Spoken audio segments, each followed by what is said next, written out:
Hello there and welcome to another gluten-free and yeast-free baking video. How are we doing today? As you can hear, my goddaughter is with me today, so if you hear background noises, that's what it is. So today we're going to be making a gluten-free, simple Victoria sponge cake.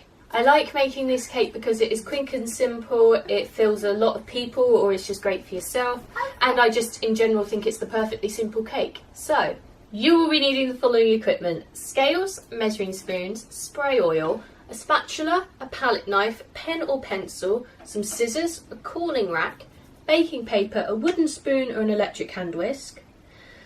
Out of breath. A large mixing bowl, you will be needing 2 of these, and 2 20cm or 8-inch sandwich cake tins. And for your cake, you'll be needing the following ingredients: 200 grams of butter softened at room temperature. I like to use lactose-free butter.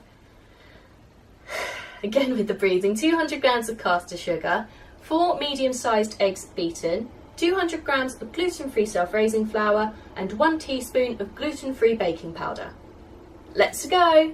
First things first, measure out all of your ingredients so that they're completely ready for you to use, and then preheat your oven to 190 degrees C on a conventional oven, 170 degrees C on a fan oven, or gas mark 5.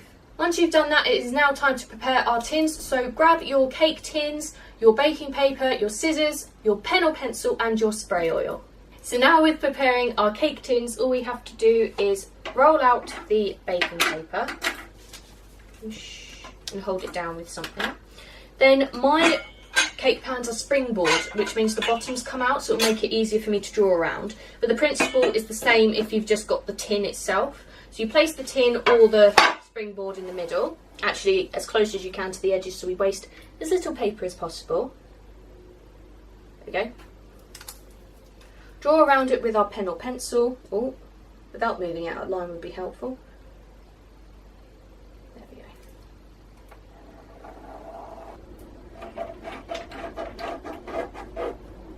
Right, this pen's not working, so I'm going to have to find a pencil. Hold on a second. Right, I finally found a pencil. So, now what we do is we put it in as close to the... Right, finally found a pencil. So, now what we do is place the cake pan or your springboard from the cake pan as close to the edge as possible so that we don't waste any more paper than we have to. Now my godson is down here and the goddaughter's gone to nursery, so we're doing well.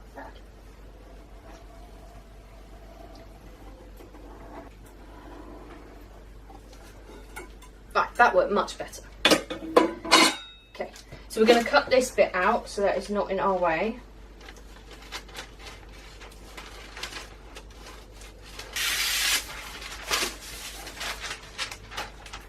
And repeat the process again.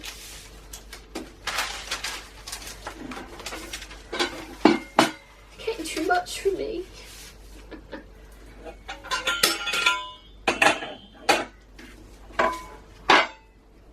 Doing the same as before, tucking it as close to the edge as we can.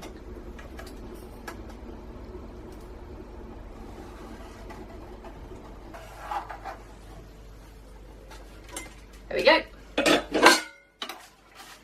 I'm cutting this out. And now cutting out your shape.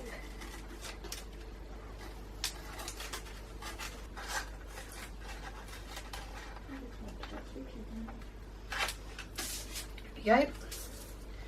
Leaving your rubbish on the side, give your cake pan a quick spray of oil, coating the sides really well. When it just, oh, this is a new one, that's why. There we go. Oh, much better coverage than before. Place your baking paper inside. There we go. Getting it as flat as possible.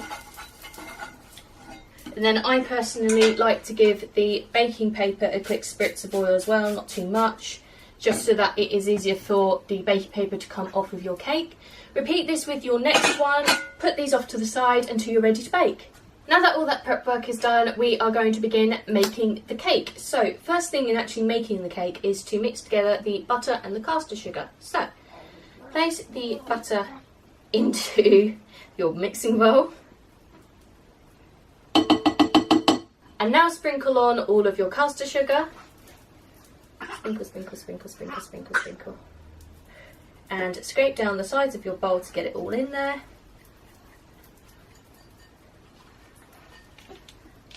And now mix together until light and fluffy.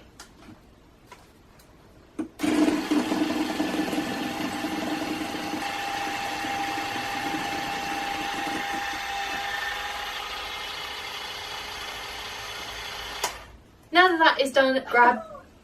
Oh, I'm sorry! I'm sorry!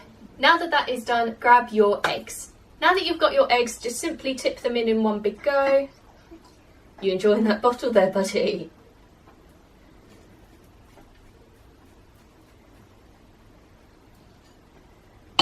And now mix together until well combined. This is important, as I have told you many times, because if you don't, you'll have air holes in your cake, and I think just mixing it for as long as we do in these videos makes the cakes fluffier in the first place. So, let's get on with it.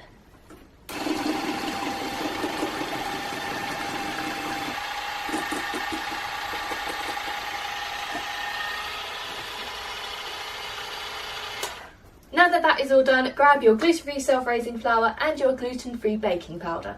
Now that you've got your gluten-free self-raising flour and your gluten-free baking powder, the first thing we're going to do is tip our baking powder into our mixture.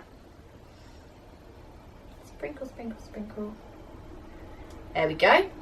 Let's move that forward so I'm ready for the next bit. So now what we're going to do is mix in all of the baking powder in one big go, and then continuing mixing, we're going to add a little bit of the gluten-free self-raising flour at a time to the mixture until it is fully combined.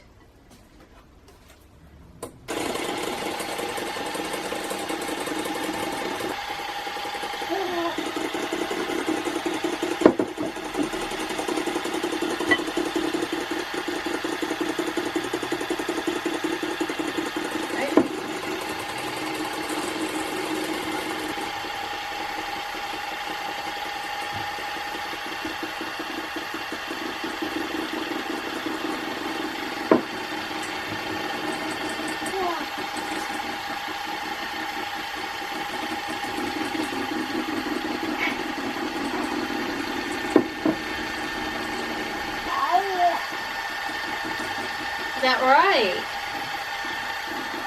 Is that right, little man?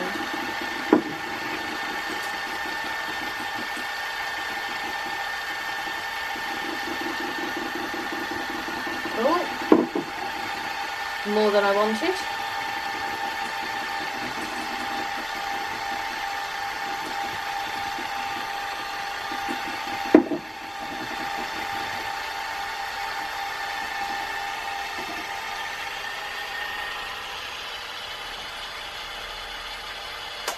Now that is all mostly mixed, and we're going to mix it again anyway so it doesn't matter, we are going to scrape down our gluten-free powder bar. Not that I can with this vase I've chosen to use. Get that in there. Scrape down our gluten-free self-raising flour bowl. And now scraping down the sides of your mixing bowl.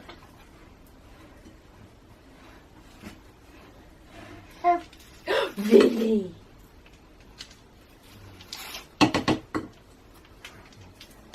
And now we're going to mix one final time for good luck.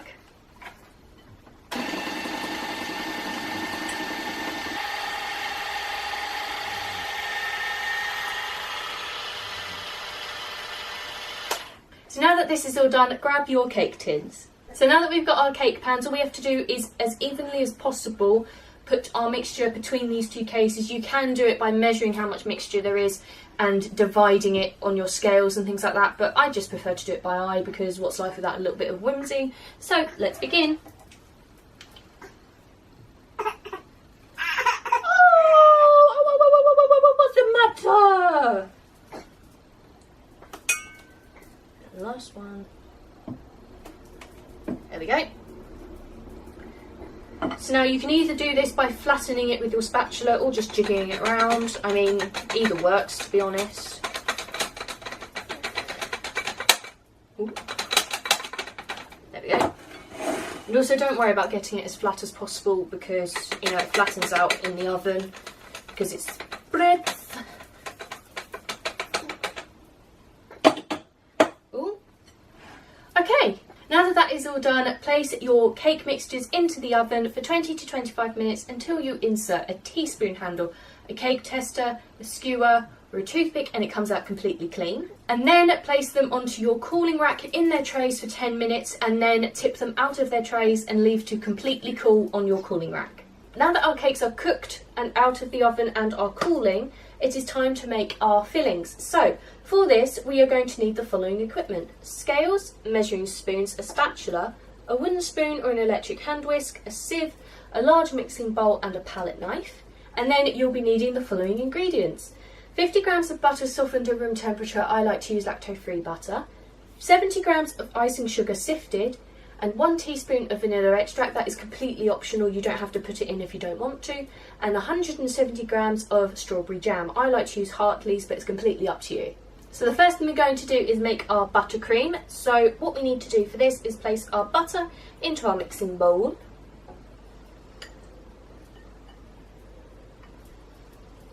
Along with our vanilla extract, if you're using it, of course.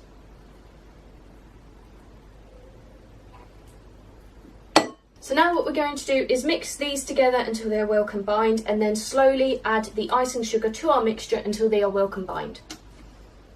So I need you over here. Let's give you a quick mix.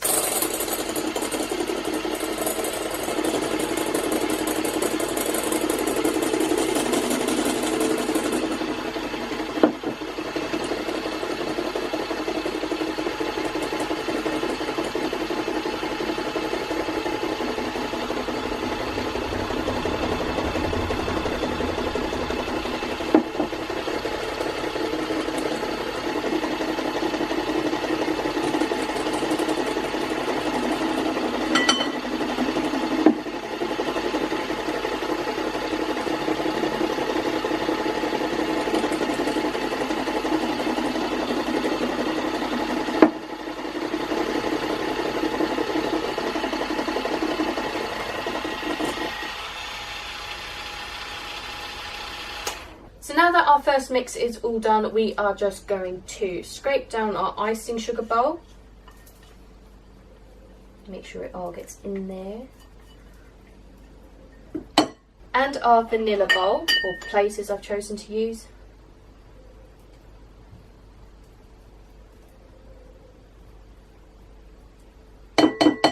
And now our butter bowl. Ooh.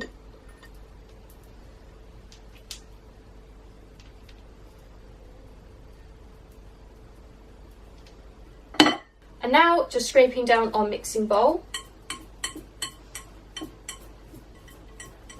You can, of course, if you want to, double the amount of icing I'm making or double anything that I'm doing today, but you know, this is just what I've found to work. But if you have a sweet tooth or a sweeter tooth than me, feel free to do what you like. I'm only guiding you, as they say. And now mix it for one final time for good luck.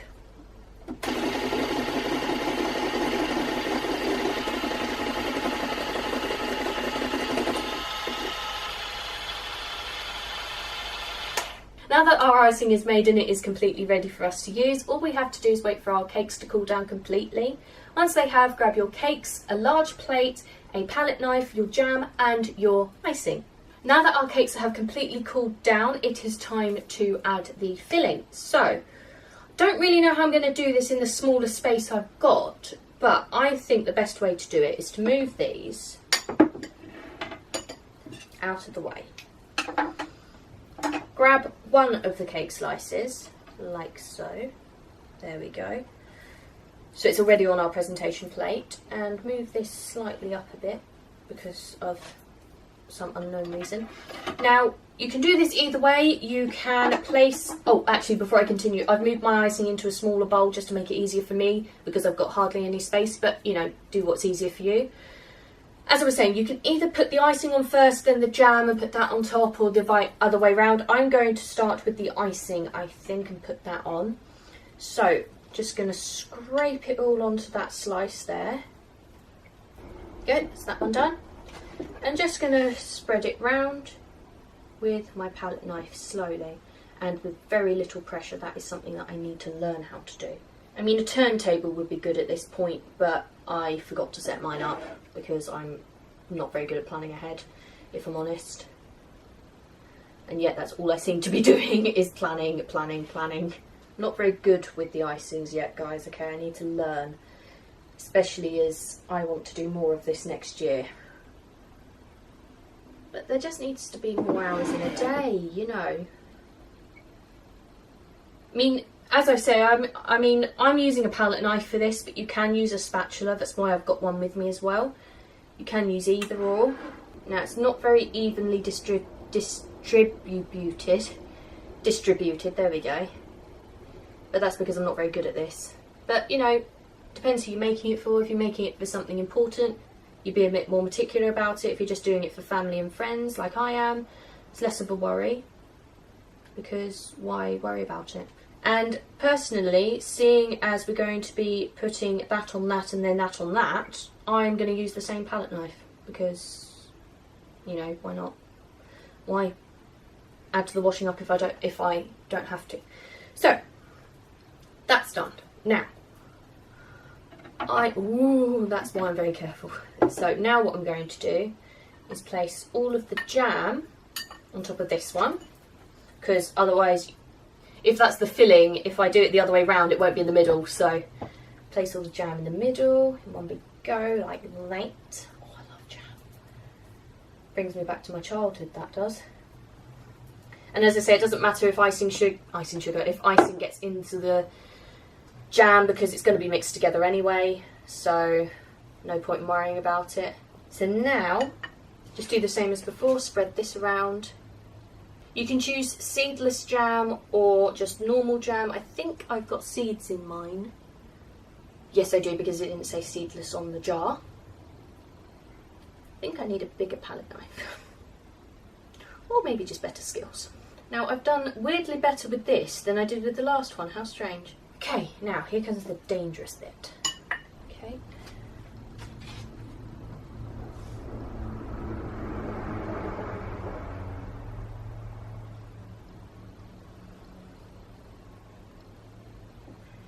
And plonk. There we go. There's on there. I couldn't do better if I tried. Just to let you know, my goddaughter and my godson are now down here, so that's the background noise you can hear. But that is it. I hope you have enjoyed this video.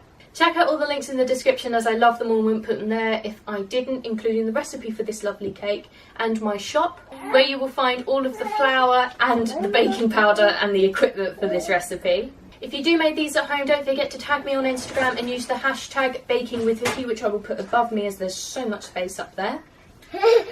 Let me know in the comments anything you'd like to see me make, gluten or yeast free, as I do both. And finally, don't forget to like, comment and subscribe if you want to see more, and I will see you next time.